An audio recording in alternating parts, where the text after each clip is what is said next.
The Overthinkers. We are in studio. Well, I'm in studio because Claire can make Claire it. can make it, unfortunately. I'm in studio with my boops. Seth Xcel, comedy extraordinaire. Families. Families. Hey, can I say that? Six are moving. Can I say that like the cultural movements that you spawned like are ridiculous. Like families became like everything. Like you everyone thinks they're a marketing genius, but no one's actually a marketing genius. Facts. Like I have absolutely no idea how to get my SoundCloud views and listens up to like, 1,000. Like maybe I gotta get one of those dummy plugs that actually pushes it up falsely to 1,000, But I have a very limited understanding of how marketing works. Yeah.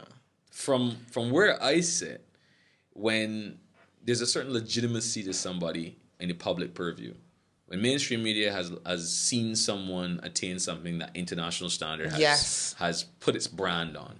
And it doesn't have to be very large. It just has to be enough that it's like, oh my God, like enough people are looking at this. Like it has a signature. It has a signature about it. So like with Shannon's like Miss Barbados. Mm-hmm. She's gone to Miss Universe. Facts. Like out of, a good couple hundred women, couple like thousand She's women had the spotlight on her for a good couple Not areas. even that. Like there are like over 1 million women that probably vie for the title of Miss Universe across the globe every year. So when you get like a couple, 100 that Not make to mention, we didn't have a representative for the past 9 years. That's right.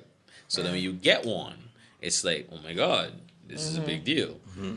There's a lot to unpack from the Shannon Harris thing. I have some unpopular opinions in terms of that, but I'll get it out later. But for you guys listening, just letting you know, this is Daveny Ellis in the studio with us from Tru Da Wire. Yeah, what's up? And he works at CBC. Another thing, too, that the listeners don't know is that you are a big-time poet as well, too. I don't know if it's a big time You get poet. downright and dirty with them words. I spoke. Snaps. The snaps. Snap. The wall Is there, is a love- white.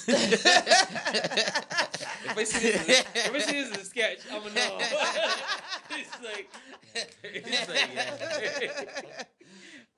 What was telling you though? Love poetry and song. Oh, not this year. Not this year.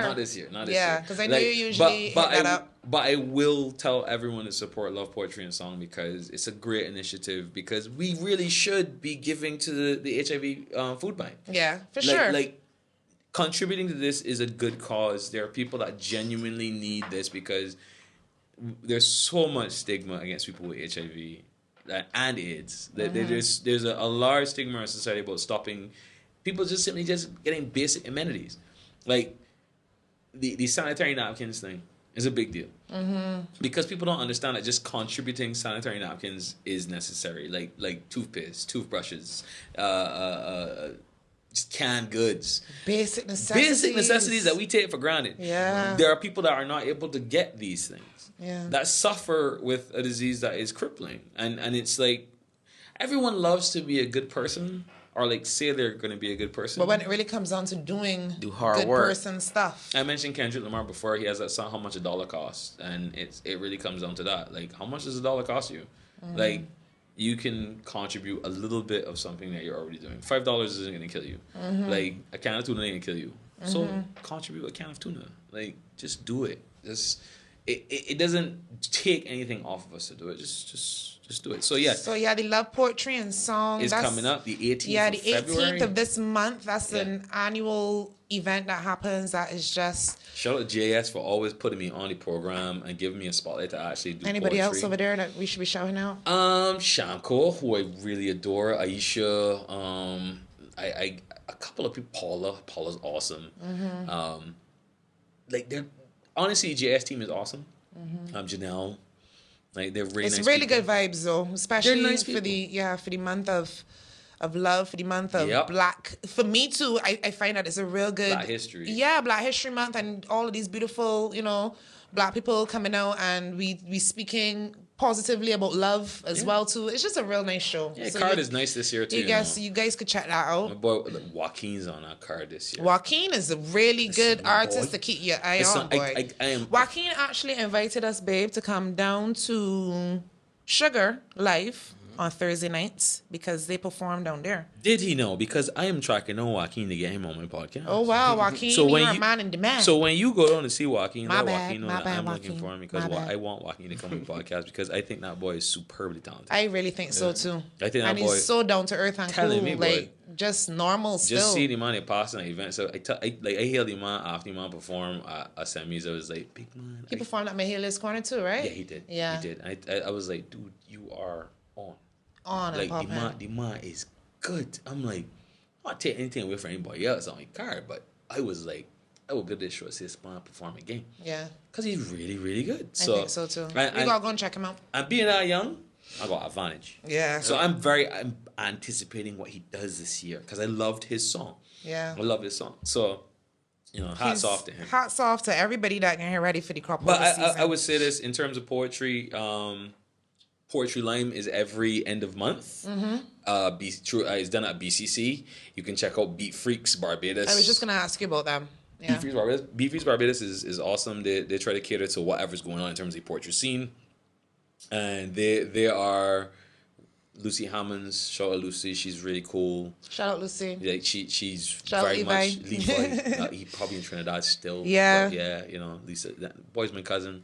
He's over there having a blast. My cousin too. Your cousin too. Y'all are cousins, And he's right? my cousin too. Oh yeah, look, a big revelation happened right here at the Overthinkers. Maury. Warrior. Daveny Ellis and Seth Xcel are related. Nah, Maury. For those who did not know, relations. Go run up in outside. here. Yeah, but it like Beat Freaks Barbados does a lot of work in terms of trying to promote poetry in Barbados, and there are a lot of people that have been pushing the poetry scene for a while, and it's good to see a new wave of kids that are interested in poetry. Good. It's not always as hardcore as what you would get from Talk Hard from back in the day, or Les Mots Jus, or even on Mihaly's Corner stage. There's a lot of kids that just really interested in just trying to Getting express their feet themselves. wet, yeah. Get their feet wet Yeah. and just do some poetry and express themselves, and that's fine. That's fine, but it's a great place for people to come. So I would tell people to check out Beat Freaks Barbados to do Poetry Lime any month. Might check started back. And That's my boy San Rock. that's Sun Rock. Yep, that's gonna be at a different location as well. Yeah. Can't remember exactly where, They did Big Riz. but I will definitely be sharing that Yeah. poster They did- on the Overthinkers page because that's definitely a good. They did Big a good Riz scene. last Friday, like this Friday that just went, and I'm waiting to see where if they're gonna stay there or not. But it has Kioma, Wesu, and Sunra. Yeah. And those are my boys. I used to be a part of my check back in the day. And I might come through and spin for them. Like, once in a I know while. your plate full, but you still got a pasture.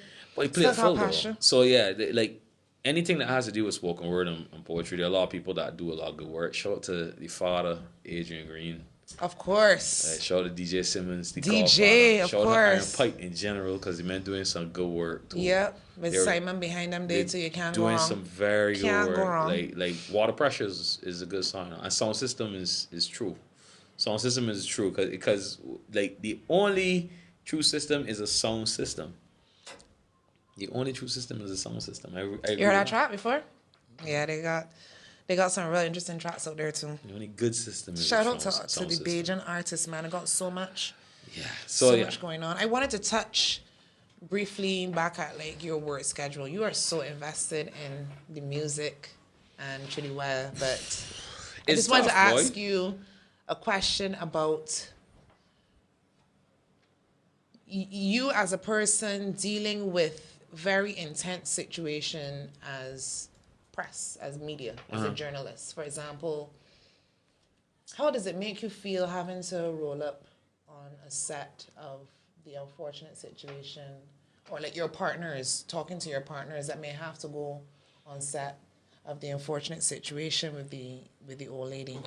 Well, I mean, we just talked about something last night. Not to For those shout his old who school. may not know what we're talking about, we touching on that unfortunate situation, because the reason why I want to touch on it is that a lot of other discussions Are kind of happening as a around result. it, that's the old woman that had They mauled by the pit bulls. got mauled by the pit bulls, and it's Dogs. I don't know if it was all pit yeah, bulls. But that's it, dogs, because we don't know the breeds, yeah, but it opens up discussion for me about banning of dogs or regulations. How far we are going? Subject, yeah, how far are we gonna go with controlling and censoring? Before we get there, I don't feel we should get there so soon. We have to talk about how bad of a situation that was. Living for 74, 75 years of your life to die from dogs. well, that's a gruesome death. Real Gruesome. gruesome. And it it horror shake movie. up the whole nation. It was something It did. It was a like horror horror movie. movie stuff. That was Cujo. nothing that we don't that I don't think that's ever happened I think, within my existence. I think there was an Probably occasion. in the 1930s, 40s. Back And I mean, yes, back in the when I was born, Prime. you got there. You sound like a old man. I think there have been maulings, but no one's ever. I don't know. I don't think it's deaths. Died, yeah. But Probably it was, bad injuries. It was but like not- 5 dogs. Like, I mean, being like 5 a dogs, member yeah. on press, journalist, whatever, CBC, this is the hot news. Like, I mean, you I was- cannot cover the hot news, right? I was talking to a producer for news last night, and we were just talking about some sensitive issues. There's 2 things I always get very adamant about. Fake news, as Trump has made this a big thing. Fake news. Fake news is very prevalent, one. And sensitivity in terms of how it's handled. In terms of sensitivity, especially when it comes to something like that, like how do you cover it? I've had arguments online about it. I've tried to educate people about why it's a very delicate subject. For one, I train in journalism minimally, but I have a understanding from a background in terms of my father, in terms of being around journalism, being like interning in newsrooms and just being around them. I'm trying to have a certain understanding. And being around professionals that have worked in journalism, I have a certain candor towards broadcasting. Yes, we have to be sensitive towards issues like this. But we also have to report about it. Because we want people to be informed about what's happening. We don't want to upset everybody. So there's days that you're going to upset people because you're going to talk about something that's going to be bad. How do you approach a death like that? How do you go to a scene and record it? You try to show people as much of what you can, but you don't try to be grotesque. You don't want to overexpose people to death. Yeah. But you need people to be exposed to death so they can understand the reality of where they live.